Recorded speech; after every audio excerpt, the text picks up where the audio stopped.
John Ruddy. My dad served, also called John Ruddy, and also two of my best mates, Philip Wright and Nathan Green. Okay, Sean Rush, currently serving my son Callum Rush. Yeah, I think it's massive. I still believe there's still more could be done. But what they do through the poppy pill is really good, especially when you look at the ex-servicemen out there who need a little bit of help, especially in today's society with mental health problems, etc.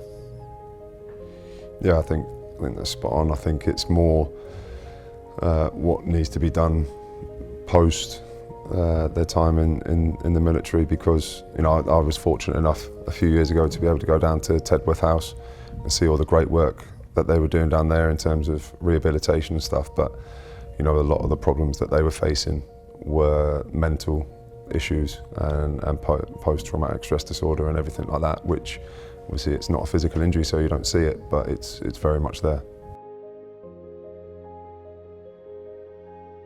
Well, I mean, I can only speak from my experiences. I was only young, to be fair. My dad got out when I was 8 or 9, but not being at home that often, the uncertainty of if they're going to come home, I think that's a very realistic thing, especially in modern war. That always lives with you, and it's always, like I said, I was young, so you don't really understand too much of it, but the stress it then puts on my mum as well, and having to balance a house while also still trying to deal with the emotions that obviously come with someone who's just come back from a war zone. I think it's a little bit different for Callum.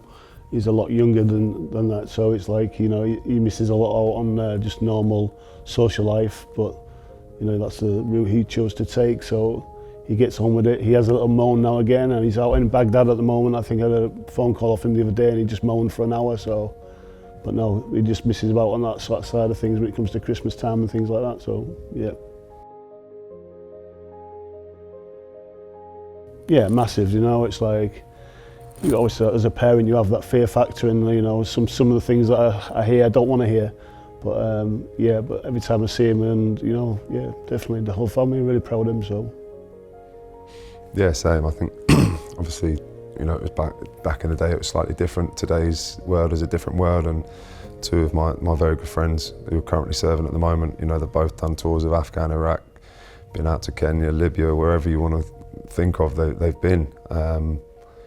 We try not to press too much, because I think there's always that element of just not really going to understand anything at all.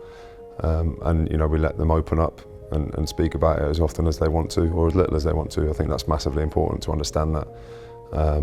But yeah, it's the sense of pride that you feel and for them as an individual, and what they're contributing towards is massive.